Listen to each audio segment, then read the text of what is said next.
ಆಗಿ ಒಂದು ಭವಿಷ್ಯದ ಚಿಂತನೆ ಏನು ಅಂದರೆ, ನಮ್ಮಲ್ಲಿ ಎರಡು ಭಾಗ ಮಾಡ್ತಾರೆ. ಒಂದು ಸಂಕ್ರಾಂತಿಯ ಭವಿಷ್ಯ, ಇನ್ನೊಂದು ಯುಗಾದಿಯ ಭವಿಷ್ಯ.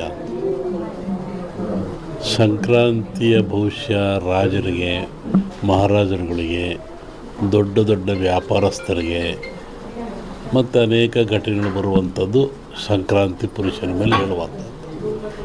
ಇದು ಯುಗಾದಿ ಮೇಲೆ ಬರುವದ್ದು ಯಾವುದು ಅಂದರೆ ಚಂದ್ರಮಾನ ಯುಗಾದಿ.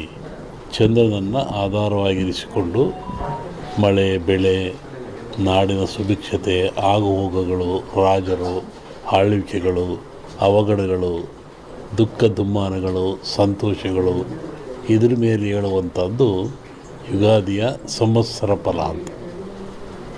ಇನ್ನೂ ಒಂದು ತಿಂಗಳು ಲೇಟ್ ಇದೆ ಯುಗಾದಿ, ಅದರಿಂದ ಆ ಫಲಗಳ ಹೇಳೋದು ಸ್ವಲ್ಪ ಕಷ್ಟ. ಈಗ ನೀವು ಕೇಳುವಂಥದ್ದು ಏನು ಅಂತಂದರೆ, ಮಳೆ ಬೆಳೆಗಳು, ಆರೋಗ್ಯ ಮುಖ್ಯವಾಗಿ ನಮ್ಮ ದೃಷ್ಟಿಯಲ್ಲಿ ಕರ್ನಾಟಕಕ್ಕೆ ಬರುವ ಸಂವತ್ಸರದಲ್ಲಿ ಯಾವುದೇ ವಿಧವಾದ ತೊಂದರೆ ತಾಪತ್ರಯಗಳಿಲ್ಲ. ಮಳೆ ಬೆಳೆಗಳು ಚೆನ್ನಾಗಿ ನಡೀತವೆ, ಸುಭಿಕ್ಷತೆ ಇರ್ತದೆ ಮತ್ತು ನಾಡಿನಲ್ಲಿ ಯಾವುದೇ ಕೊರತೆ ಕಾಣ್ತಾ ಇಲ್ಲ. ಯುಗಾದಿಯ ನಂತರ ಕರ್ನಾಟಕದ ಬಗ್ಗೆ ಮತ್ತು ಜಾಗತಿಕ ಬಗ್ಗೆ ಭಾಳ ಅಜಾಗರೂಕತೆ ಇದೆ, ತೊಂದರೆ ಇದೆ. ಹೋದ ವರ್ಷಕ್ಕಿಂತಲೂ ಹೆಚ್ಚಿನ ಭೀಕರತೆ ಕಾಡುವ ಲಕ್ಷಣ ಇದೆ. ಅದನ್ನು ಯುಗಾದಿ ನಂತರ ಹೇಳ್ತೀನಿ. ಇತ್ತೀಚಿನ ದಿನಗಳಲ್ಲಿ ಎಲ್ಲರೂ ನೋಡಿದಂಗೆ ಭೂಕಂಪಗಳು ಹೆಚ್ಚಾಗ್ತಾ ಇದ್ದಾವೆ. ಇದನ್ನು ಒದರಿಸುವೆ ಹೇಳಿದ್ವಿ ನಾವು. ಇದನ್ನು ಭೂಕಂಪಗಳು, ಭೂಮಿ ಅಗಲತಕ್ಕಂಥದ್ದು, ಜನರಿಗೆ ಸಾವು ನೋವು ಆಗ್ತಕ್ಕಂಥದ್ದು, ಕಟ್ಟಡಗಳು ಬೀಳ್ತಕ್ಕಂಥದ್ದು, ಇದು ಮುಂದುವರಿದ ಜೊತೆಗೆ ಭೂ ಸುನಾಮಿ, ಜಲ ಸುನಾಮಿ, ಬಾಹ್ಯ ಸುನಾಮಿ ಅಂತ. ಇಲ್ಲಿವರೆಗೂ ಬರೀ ಜಲ ಸುನಾಮಿ ಆಗ್ತಾಯಿತ್ತು. ಸಮುದ್ರದಲ್ಲಿ, ಸಾಗರದಲ್ಲಿ ಸುನಾಮಿ ಬಂದು ತೊಂದರೆ ಆಗ್ತಾಯಿತ್ತು. ಈ ಸತಿ ಭೂ ಸುನಾಮಿನೂ ಇದೆ. ಭೂಮಿ ಒಳಗೆ ಸುನಾಮಿಯಾಗಿ ಕಂದಗಾಗ್ಲಕ್ಷದ್ದು. ಜಲ ಸುನಾಮಿನೂ ಹೆಚ್ಚಿದೆ. ಬಾಹ್ಯ ಸುನಾಮಿ ಅಂತ ಬಾಹ್ಯಾಕಾಶದಲ್ಲೂ ಆ ತೊಂದರೆ ಆಗ್ತಕ್ಕಂಥ ಲಕ್ಷಣ ಇದೆ. ಅದನ್ನು ಯುಗಾದಿ ನಂತರ ಹೇಳ್ತೀನಿ. ನೀವು ಭಾಳ ಅಪೇಕ್ಷೆ ಪಡುವಂಥದ್ದು ರಾಜಕೀಯ. ಏನಾಗುತ್ತೆ, ಏನಾಗ್ತಾರೆ, ಎಂತ ಆಗ್ತಾರೆ ಅಂತ ಒಂದು ಸಾಂಪ್ರದಾಯಿಕವಾದ ಮಾತು. ಎಲ್ಲ ಧರ್ಮಗಳು ಇದ್ದಾವೆ, ಎಲ್ಲ ಸಮಾಜಗಳು ಇದ್ದಾವೆ, ಎಲ್ಲ ವರ್ಗದವರು, ದೈವದವರು ಈ ಭೂಮಿಯಲ್ಲಿ ವಾಸ ಮಾಡ್ತಾ ಇದ್ದಾರೆ. ಒಂದು ಸಮಾಜ ಪ್ರಾಚೀನ ಕಾಲದಿಂದಲೂ ಸಹಿತ ಹಾಲುಮತ ಸಮಾಜ ಅಂತ ಕರೀತಾರೆ.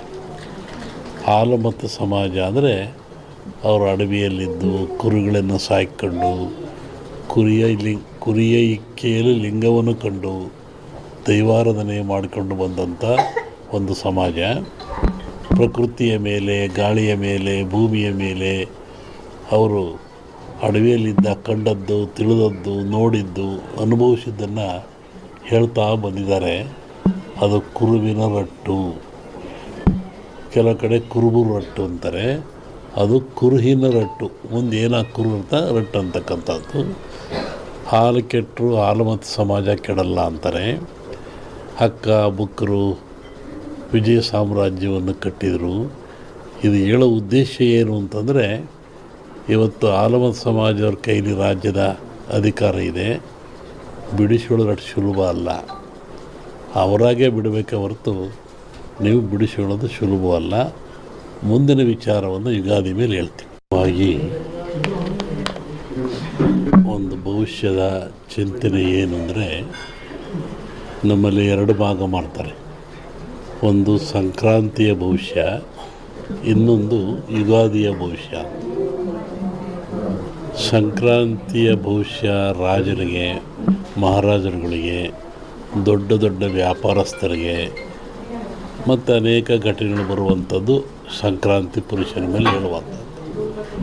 ಇದು ಯುಗಾದಿ ಮೇಲೆ ಬರುವದ್ದು ಯಾವುದು ಅಂದರೆ ಚಂದ್ರಮಾನ ಯುಗಾದಿ. ಚಂದ್ರನನ್ನು ಆಧಾರವಾಗಿರಿಸಿಕೊಂಡು ಮಳೆ, ಬೆಳೆ, ನಾಡಿನ ಸುಭಿಕ್ಷತೆ, ಆಗುಹೋಗುಗಳು, ರಾಜರು, ಆಳ್ವಿಕೆಗಳು, ಅವಘಡಗಳು, ದುಃಖ ದುಮ್ಮಾನಗಳು, ಸಂತೋಷಗಳು ಇದ್ರ ಮೇಲೆ ಹೇಳುವಂಥದ್ದು ಯುಗಾದಿಯ ಸಂವತ್ಸರ ಫಲ ಅಂತ. ಇನ್ನೂ ಒಂದು ತಿಂಗಳು ಲೇಟ್ ಇದೆ ಯುಗಾದಿ, ಅದರಿಂದ ಆ ಫಲಗಳ ಹೇಳೋದು ಸ್ವಲ್ಪ ಕಷ್ಟ.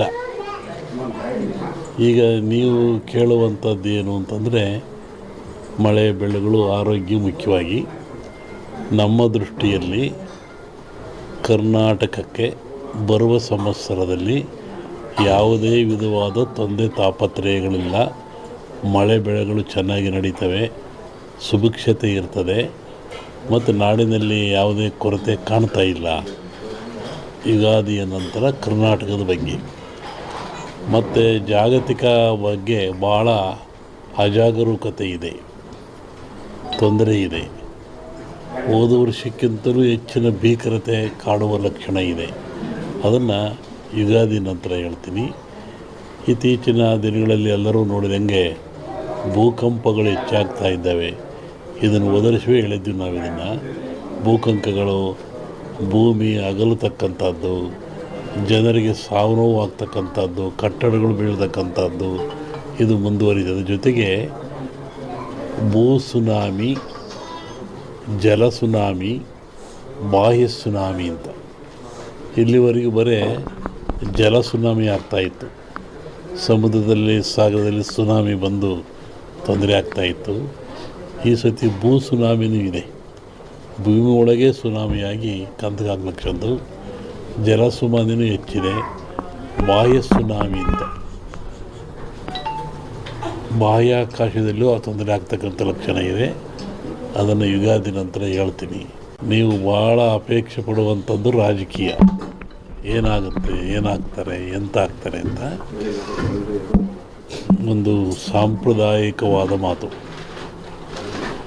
ಎಲ್ಲ ಧರ್ಮಗಳು ಇದ್ದಾವೆ, ಎಲ್ಲ ಸಮಾಜಗಳು ಇದ್ದಾವೆ, ಎಲ್ಲ ವರ್ಗದವರು, ದೈವದವರು ಈ ಭೂಮಿಯಲ್ಲಿ ವಾಸ ಮಾಡ್ತಾ ಇದ್ದಾರೆ.